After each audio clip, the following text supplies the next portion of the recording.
Très heureux de vous rencontrer encore aujourd'hui dans votre numéro entretien.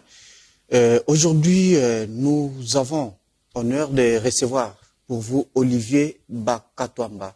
Il est coordonnateur national des majorités populaires acquises au président de la République, un PAPER, la société civile à côté du village. Voilà. Monsieur Olivier Bakatouamba, bienvenue. Merci beaucoup, monsieur le journaliste, monsieur John. Je suis heureux de participer pour la première fois dans votre plateau. Merci beaucoup. Est-ce que je vous ai bien présenté? Oui, vous avez presque tout dit. Je suis Olivier Bakatouamba, ton image. Je suis coordonnateur national de la majorité populaire acquise au président de la République, qui est une synergie de plus de 100 organisations. Donc, dans les organisations, nous avons des ACBL, des fondations ONG et mouvements citoyens qui se sont mis ensemble pour une cause. Quelle est la cause?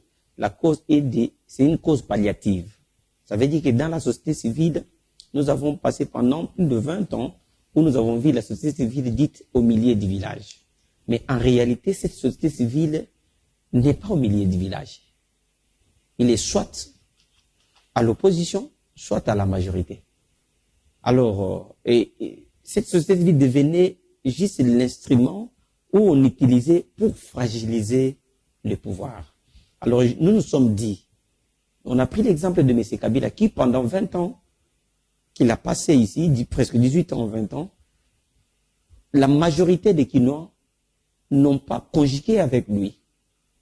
Et vous avez vu que pendant 20 ans, c'est toujours les Kinois qui sont au chômage. C'est toujours les Congolais qui sont au chômage. Lui, sa famille, les gens qui l'entourent, personne n'est pauvre. Ni personne n'est desserré, peut-être. Alors, qui a gagné? C'est la société civile qui s'opposait contre lui ou c'est la population?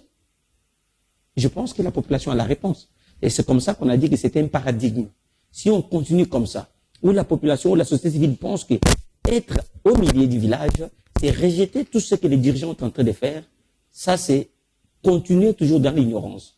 C'est la raison pour laquelle nous sommes mis ensemble, on a dit nous sommes une société civile, mais qui accompagne des institutions. Mais que veut dire d'abord société civile, par sa définition? Donc, d'une manière générale, quand on parle de la société civile, dans un pays démocratique, nous pouvons dire que c'est une façon où la population s'exprime, la population qui n'est pas dans les institutions. Mais toi, quand tu soutiens déjà une institution oui, d'État, oui, donc on ne peut pas, on ne peut pas encore appeler ça société civile. Donc peut-être tu pouvais faire une structure alliée au président de la République. La politique s'intéresse à tout. Si vous ne vous intéressez pas de la politique doit vous intéresser. Comment? Aujourd'hui, vous verrez même une dame qui vend du pain. Quand vous partez jusqu'ici, là où on fabrique des pains, vous demandez à cette dame pourquoi le pain est 500 francs. Il doit vous dire que c'est la politique. Il doit vous dire que c'est le ministère de l'économie. Et il doit vous dire que c'est l'Ukraine.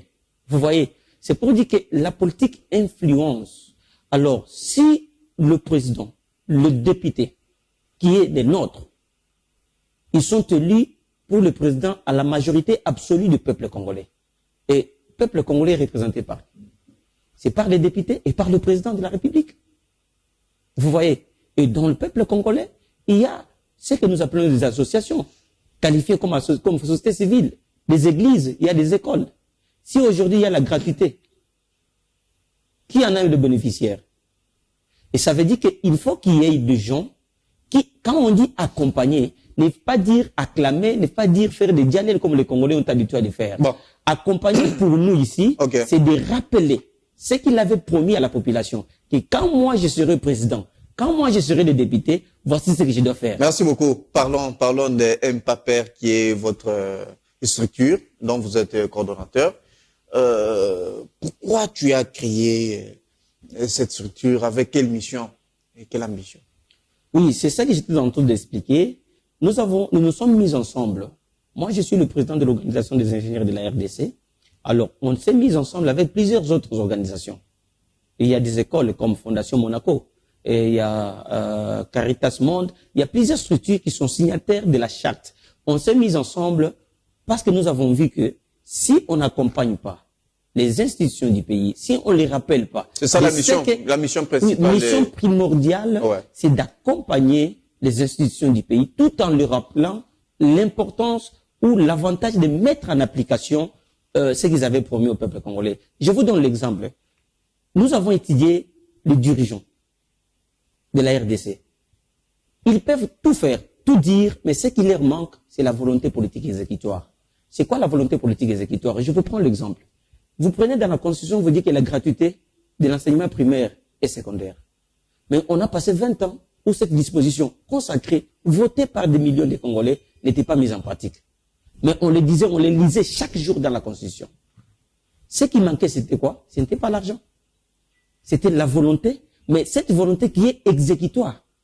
Tu peux avoir la volonté, mais qui reste une volonté de penser.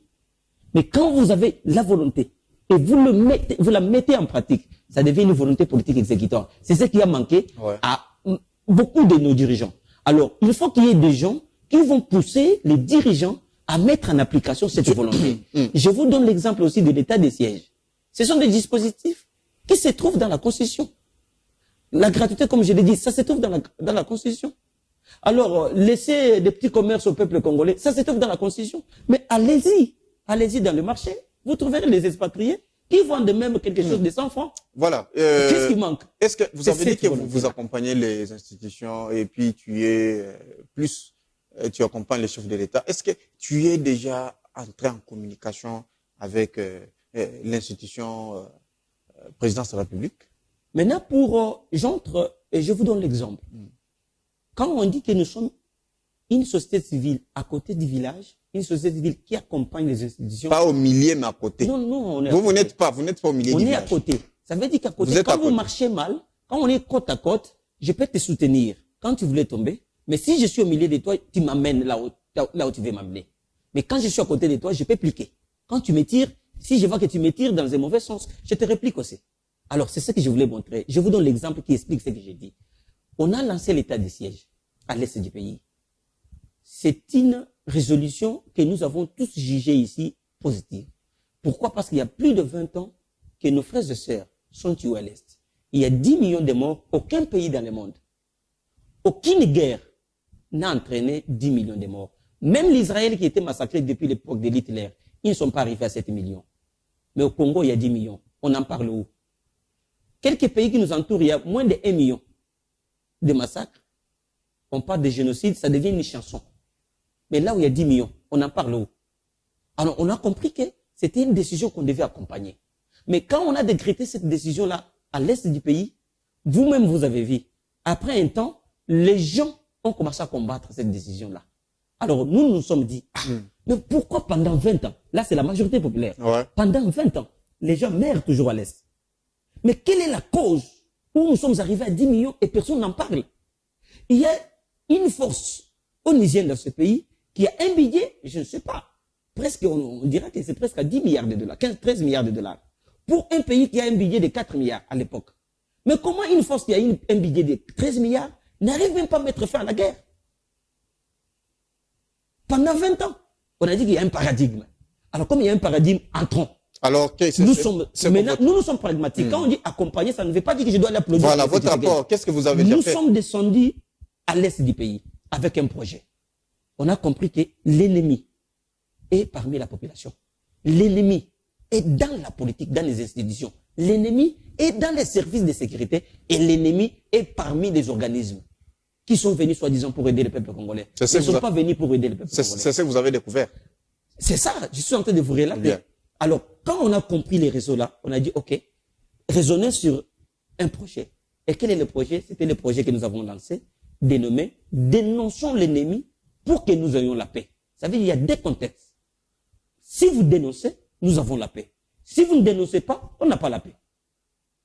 Vous avez compris d'abord le projet. Alors, c'était pour aller montrer à notre peuple que si vous dénoncez l'ennemi, nous aurons la paix ici à l'est du pays.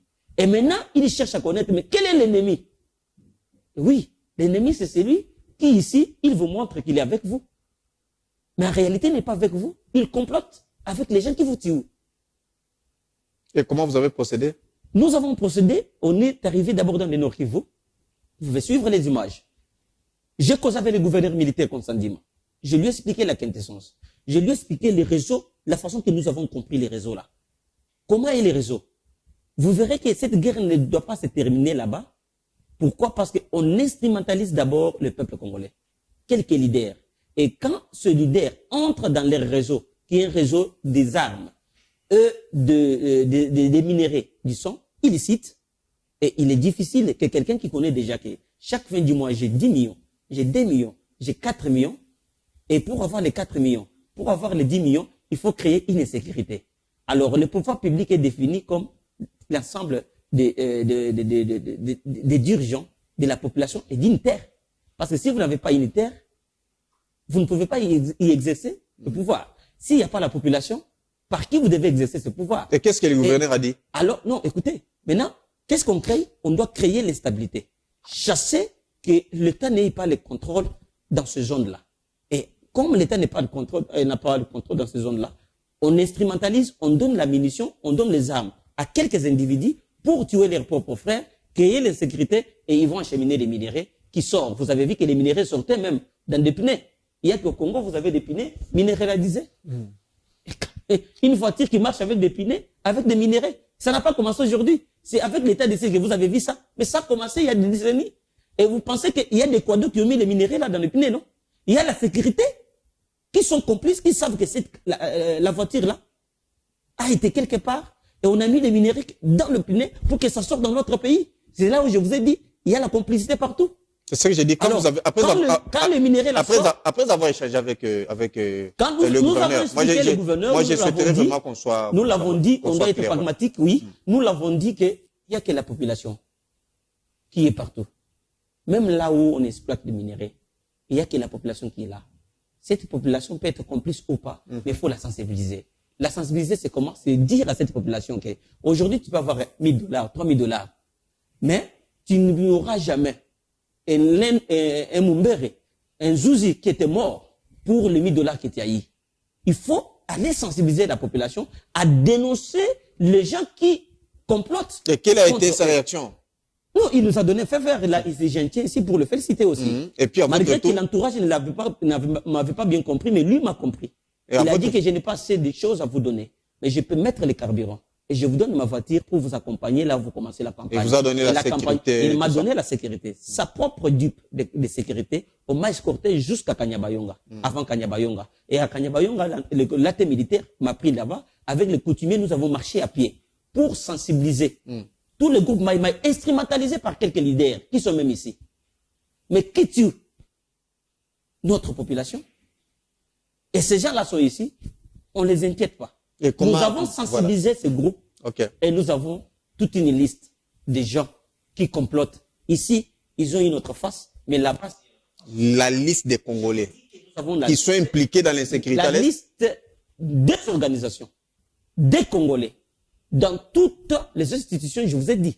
La population, quelques coutumiers, les services de sécurité et quelques dirigeants. Des personnalités que nous connaissons très bien. Je vous dis, on a la liste. Et cette liste, parce qu'on a dit que la dénonciation est anonyme. Les gens qui ont dénoncé... Vous ne pouvez pas citer leurs noms, ça c'est faux. Il faut les protéger. Il faut les protéger. De les protéger, ils vont dénoncer par des mécanismes que nous avons mis en place, sans être identifiés. Et il y a que les gens à qui nous faisons confiance, que nous disons que c'est tel qui nous a donné telle information. Il a ça, il a ça. Si vous le protégez, on aura à mettre la main sur ces réseaux. Et avec cette liste, cette stratégie-là, la première personne que nous devons donner confiance, c'était le chef de l'État. Ici, j'en regrette que jusqu'aujourd'hui, depuis que nous avons lancé la campagne à l'est du pays, depuis décembre, nous sommes venus ici à Kinshasa avec les rapports. Un rapport qu'on ne devait pas tout mettre par écrit, qu'on devait dire que d'abord au chef de l'État, pour lui dire qu'il y a des gens qui ont tout. De preuves. Donc jusque-là, la liste n'est pas encore déposée à la présidence. Je vous dis que la présidence, jusque-là, non, j'ai déposé les rapports dans toutes les institutions. Mais il y a un rapport non écrit qui a été réservé uniquement au président de la République. Nous avons utilisé tous les canaux. Mais je ne sais pas pourquoi le président de la République n'est ni chaud ni froid. Là, je ne sais pas. Et c'est pour moi l'occasion de dire au peuple congolais. Le peuple de l'Est, en commençant parce que nous sommes allés de Kanyabayonga jusqu'à Oicha. La salle que vous voyez là, c'est une salle il y avait plus de 1000 personnes là-bas. La salle là où je suis en train d'expliquer. Les ennemis, comme ils ont compris que cet enfant est venu, parce que c'est comme ça qu'on m'est qualifié là-bas, est venu pour éveiller la population. Vous comprenez? On est venu mettre la bombe, c'était le 5 décembre, le 5 janvier. Mettre la bombe à quelques mètres de la salle où j'étais. Et la bombe a explosé, ça n'a pas créé de victimes. Le 5 décembre, et c'était direct, j'ai directement fait une interview, j'ai directement passé à Top Congo FM. Top Congo FM. Alors, dans la salle, écoutez les questions. Il y a un papa qui est venu. Le papa que vous voyez, qu'il est en train de parler dans les images qu'il doit balancer. Le papa me dit que moi, j'ai perdu 13 personnes de ma famille, ma femme et mes enfants, égorgés, tués par la FARDC. J'ai dit non, papa. La FARDC n'est pas là pour vous tuer. Il a dit non, tu peux tout dire. Mais la vérité d'ici, c'est à nous de te dire. Ah bon? C'est la FARDC qui a tué mes enfants. J'ai dit, papa, vous êtes sûr? Oui, je suis sûr parce que la dernière personne que moi j'ai vue, il était en tenue de FARDC. Et ça tombait qu'au même moment là, il y avait un Kenyan. Un métis comme ça, Kenyan, islam, qui était, je ne sais pas si c'est musulman ou quelle religion, qui égorgeait le Congolais en tenue de FARDC. Et le Kenyan a été arrêté à Beni. Il n'était pas congolais. Il n'était pas congolais. Il a été arrêté, vous avez l'information, à Beni. Et quand il a été arrêté à Beni, on l'a demandé, il a dit qu'il est un ADEF. Mais comment tu égorges les Congolais en tenue de FARDC? J'ai projeté l'image. J'ai montré au papa, oui, merci, j'ai écouté ce que vous avez dit. C'est la FARDC qui vous tire. Mais regardons l'image ici. Vous connaissez le monsieur ici, il a été arrêté ici dans le territoire de Beni. Il a dit, okay, oui. Il a quelle tenue? FARDC. Il a FARDC. Quelle nationalité? Est-ce qu'il a quelle nationalité au Kenya? Donc, quand nous sommes arrivés à Oicha, chef-lieu du territoire de Beni, je vous ai dit que nous avons commencé des territoires de Kanyabayonga. Kanyabayonga, Lubero. Lubero, Kirumba. Kirumba, Butembo. Butembo, Beni. Et Beni, partout où je passais, je voyais d'abord les autorités, coutumiers comme militaires, et après, je partais voir la population.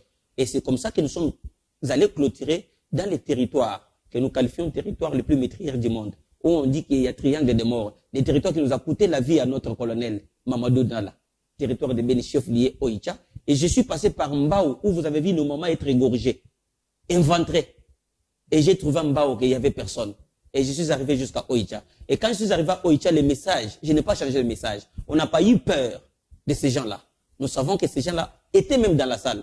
J'ai dit à la population, la seule solution pour vaincre, pour avoir la paix durable, à l'est du pays, c'est dénoncer l'ennemi. L'ennemi là est parmi vous. L'ennemi est en politique, l'ennemi est dans l'armée.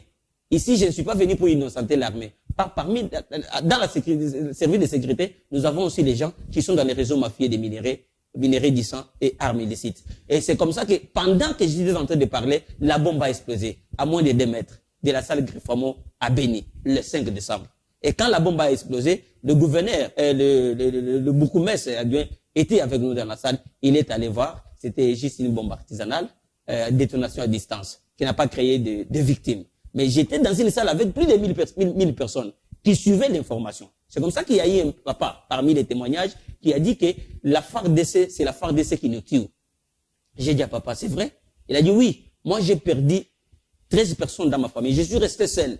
Mais comment vous pouvez me dire, moi, de collaborer avec l'armée qui me tue, qui a tué ma famille? J'ai dit que l'armée, c'est la FARDC. La FARDC a tué ma famille. J'ai dit, ok, vous avez vu la FARDC tuer votre famille? Il a dit oui. La dernière chose que moi j'ai vu, c'est un militaire en tenue de FARDC qui tuait ma famille. Avant que je puisse fuir.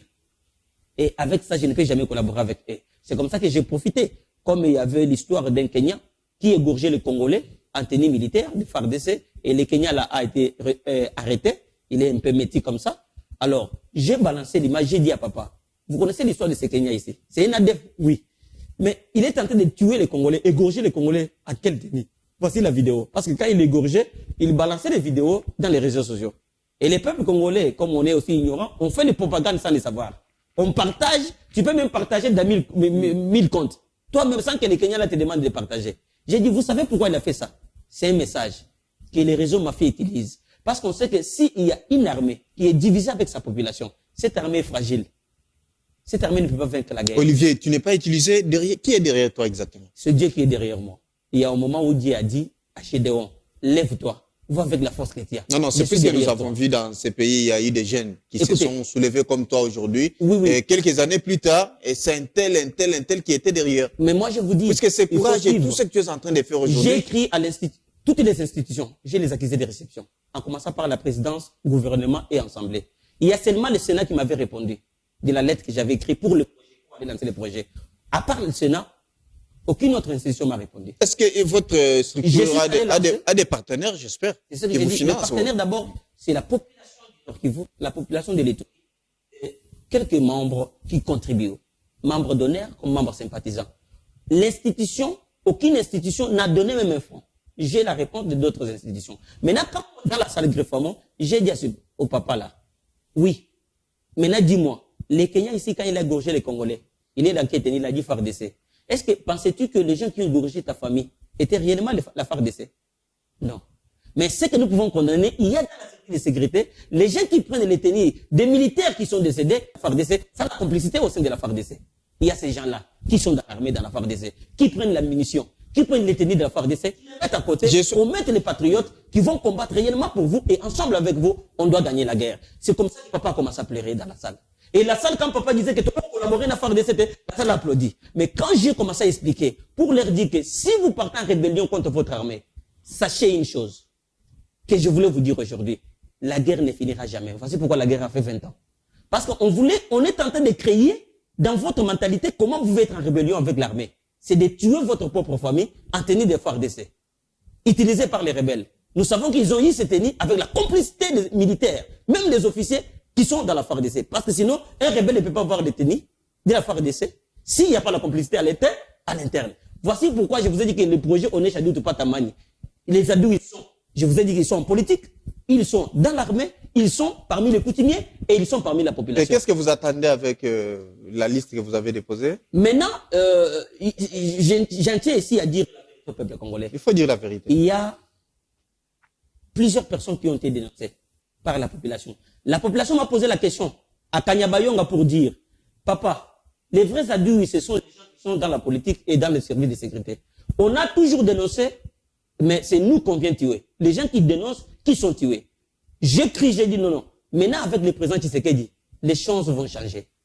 Lui-même a dit que tant qu'il n'y aura pas la paix à l'Est, je suis même prêt à mourir. Un président ne peut pas dire comme ça, tout en oubliant ou en négligeant tout ce qui vient de la population. Je pense que le rapport qu'on doit l'amener, il doit prendre ça en compte et tous les gens qui vont dénoncer, bien sûr, on a voulu que la dénonciation soit anonyme, où on ne montre pas la personne. Mais il dénonce, s'il a des preuves, il donne. Nous utilisons les preuves là dans les canaux pour arriver chez les chefs d'État, afin que les chefs d'État puissent agir. Est-ce que pensez-vous que la liste que vous terminez au chef de l'État, via des personnes sûres, et je suis sûr et certain que le chef de l'État est informé.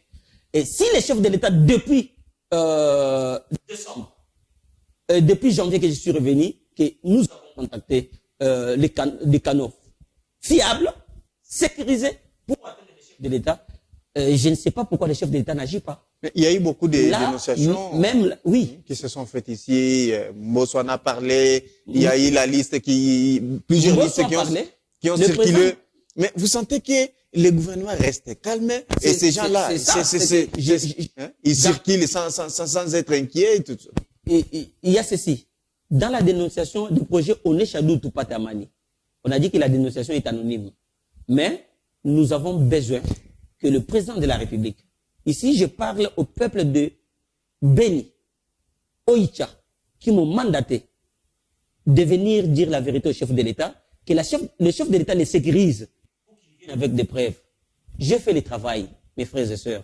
Il y a les chefs coutumiers qui m'ont délégué avec, comment on dit, ils m'ont donné mandat de demander l'audience au chef de l'État parce qu'ils ont aussi des preuves. C'est depuis quand que tu as ces documents-là? J'ai déposé à la présidence. Que tu as toqué la présidence pour déposer vos... J'ai déposé officiellement d'abord la lettre expliquant, briefant la mission et avec l'autorisation des chefs coutumiers qui ont prêt à venir dire la vérité au chef d'État avec des preuves tangibles, des personnes qui sont avec lui.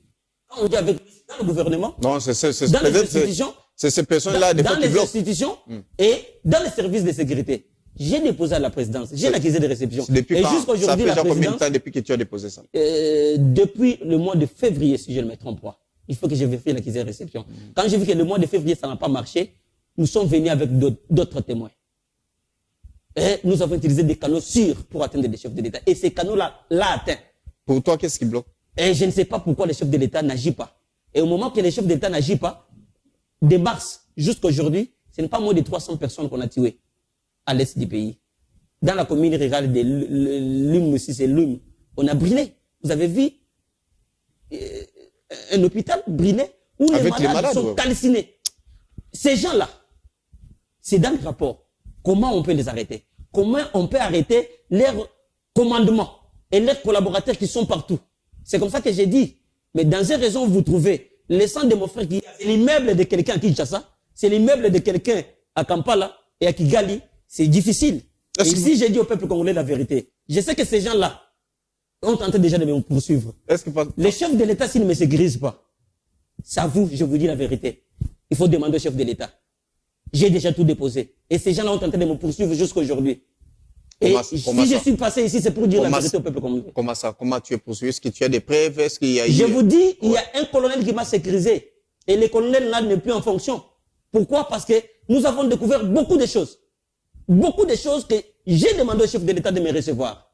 Ensemble avec des gens qui ont des preuves pour mettre à sa table. Afin que ces gens ici, qui construisent les immeubles, avec les sang de mes frères qui sont à Beni, avec les sang de mes frères qui sont à Oicha, qui sont à Ituri, à Mambasa partout, qu'on arrête ces gens-là. Mais je ne comprends pas pourquoi la présidence n'agit pas. Et là, j'ai dit au peuple congolais la vérité, j'ai fait mon travail. Et vous demanderez à la présidence pourquoi la présidence n'a pas agi. Et au moment opportun, même s'ils arrivaient à faire ce qu'ils sont en train de chercher à faire contre moi, il y aura des gens qui ont déjà ces rapports, vont publier la liste de ces gens-là. Voilà, je pense que nous tendons déjà vers la fin de notre entretien. J'avais souhaité, si tu peux donner peut-être les recommandations que vous avez au sujet de tout ce que vous avez vécu à l'Est, à l'endroit du gouvernement. Votre recommandation, qu'est-ce que vous proposez? Peut-être cela peut apporter quand même un changement. Le chef de l'État, des fois, qu'est-ce que vous proposez dans le sens que votre message soit à l'endroit vraiment du chef de l'État? Je fais cette émission, c'est pour faire la restitution au peuple congolais d'un projet que des jeunes Congolais ont lancé. Nous avons découvert qu'il y a un réseau de mafieux, un réseau de blanchissement d'argent à l'est du pays, où vous trouverez même dans les citernes des carburants, c'est là où on met des munitions, c'est là où on met des armes pour aller donner aux différents milices. Et quand je suis arrivé en Ituri, j'ai vu le gouverneur militaire Luboya, qui n'a jamais cessé, dont j'en profite pour dire merci, lui et son administration. Nous l'avons expliqué. Et on avait déjà sensibilisé à Mambasa un général Maï Maï, qui a au moins 200 ou 300 éléments. Mais sinon, vous avez laissé une copie plutôt je vous dis qu'il y a tout. Chez le gouverneur. Il y a tout. J'avais réservé le primaire au chef de l'État. Mais dans les cas où le chef de l'État n'arrive pas à agir, et je serai obligé de dire la vérité au peuple congolais, et que le peuple congolais sache la vérité. Et je le fais, mais il n'a pas agi. Alors, moi-même là, je n'arrive pas à comprendre comment le chef de l'État peut rester tranquille dans ce genre de choses. Et les gens qui sont prêts à dénoncer, qui ont prêts même à sacrifier leur vie pour que ces gens soient arrêtés, commencent à douter même des présidents Tshisekedi, qu'on ne comprend pas. Ils se sacrifient, mais voici, nous avons des preuves, ils ne voulaient pas nous sécuriser. Et je l'ai dit aussi aujourd'hui que j'ai tout dit. Alors, quand nous sommes arrivés à Ituri, j'ai sensibilisé. Les gens là ont quitté des Biakato. Biakato, c'est vers le territoire de Mambasa. Je vous parle d'un milice, un général, qui a tout, général Maï Maï. Le général est financé, non? Il ne peut pas rester dans la brousse avec des éléments sans qu'il ait des munitions, sans qu'il ait à manger. Ça veut dire qu'il y a des gens qui lui donnaient à manger, n'est-ce pas? Il y a des gens qui lui donnaient des munitions, n'est-ce pas? Mais je lui ai sensibilisé à travers le membre de la majorité populaire acquise au président de la République, qui sont la société civile de ce côté-là. Nous avons causé avec lui. Il a dit, OK, je suis prêt de déposer pour dénoncer. Et il est encheminé avec ses 3 gardes de corps jusqu'à Bunia. Et quand j'ai présenté le 4 mars à Bunia, conférence débat par rapport au retour de la paix durable, j'ai invité toutes les communautés, même le gouverneur militaire représenté par son directeur de cabinet, le coordonnateur provincial de l'RCS, le coordonnateur national était tenu informé. J'ai pris les miliciens là, j'ai remis au gouverneur militaire et le gouverneur militaire a donné au DDRCS et ils sont cantonnés en Ituri. C'est ça d'abord les résultats. Il y a plus de 10 000 personnes sensibilisées du Nord Kivu à Ituri. Et je vous dis que si on arrive à prendre des milices, on les donne au gouvernorat militaire et au programme DDRCS. Ça veut dire que ces gens-là connaissent les gens qui leur donnent l'argent, les gens qui leur donnent vivre et non vivre. Vous comprenez? Alors ces gens-là, ils sont prêts de dénoncer. Mais pourquoi le chef de l'État n'agit pas? Les rapports là, je l'ai encore déposé quand je suis revenu ici en mars. Je l'ai déposé. Pourquoi il n'agit pas? Et là, je ne comprends pas. Moi-même, ça commence à me faire mal. Comment quelqu'un qui nous a placé confiance pour mettre la main. En tout cas, c'est vraiment dommage. Je pense que si tu as passé dans d'autres médias, peut-être ton message n'a pas été reçu. J'espère qu'au travers de cette émission, en tout cas, je pense que tu me donneras raison et tu reviendras ici pour témoigner. Alors, comme recommandation. Voilà, je pense que la caméra est là. Je souhaiterais que tu t'adresses aux enfants de Kivu, Grand Kivu. Ouais.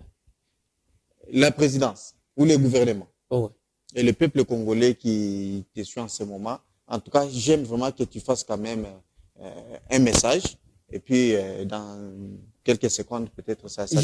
Je dis d'abord merci à l'équipe de la majorité populaire, équipe provinciale du Nord Kivu et provinciale de l'Ituri, même territoriale de Lubero, Beni, Mambasa, et urbaine de Bunia, et j'en passe, pour le travail que nous avons fait ensemble. Aujourd'hui, l'assaut patriotique qui est à l'est du pays, qui se trouve à l'est du pays, c'est à cause de vous. Et c'est à cause du projet Oneshadou et Tupatamani que le peuple congolais a compris. Il commence maintenant à accompagner son armée que nous avons initiée depuis l'année passée, décembre 2021. Le rapport que nous avons, le milicien qui cherche même à déposer les armes via le projet Oneshadou et Tupatamani sont encore là. Ils sont des dizaines de commandos, des dizaines de groupes armés qui cherchent à déposer des armes comme celui de Mumbere a fait de Mambasa, précisément Biakato. Je suis venu avec les rapports. J'ai saisi le président de la République parce que vous m'avez dit, vous, que vous avez confiance seulement au président de la République. Les témoignages que vous avez, des preuves que vous avez, à donner qu'au président de la République. J'ai résumé au gouverneur militaire et j'ai écrit au président de la République, à la présidente de la République. J'ai utilisé d'autres canaux. Et si vous voyez jusqu'aujourd'hui, il n'y a pas la réponse, ce n'est pas moi. C'est au président ou à la présidence de répondre parce que j'en tiens des preuves que j'ai fait mon travail. Alors, je demande à la population de l'Ituri et à la population du Nord Kivu de ne pas baisser des bras, d'accompagner nos EO, nos militaires, qui, leurs enfants, laissent leurs enfants orphelins, leurs femmes veuves, pour nous protéger, pour protéger notre terre. Ce sont des patriotes. Voilà, Dénonçons les ennemis qui sont toujours là, aux gens à qui nous avons tracé, nous avons la confiance au niveau local. Continuons à dénoncer jusqu'à ce que le président doit agir. Et je demande au président de la République, il y a déjà toute une liste de gens, que la population de Beni, précisément Oicha, Beniville, Lubero, et même Mambasa, m'ont donné pour vous dire, et au moment opportun, qu'ils viennent avec ces preuves par votre autorisation, afin que ces gens-là, qui commercialisent le sang de mon frère, qui a Beni, qui a Ituri, qui a Mambasa, que ces gens-là soient arrêtés. Et c'est ça le message. Merci beaucoup, Olivier Bakatwamba. Merci beaucoup vraiment d'avoir répondu à nos questions. Merci, c'est à moi de vous remercier. Voilà, très chers téléspectateurs, nous disons merci à l'équipe technique qui nous a accompagnés. Au revoir, à la prochaine.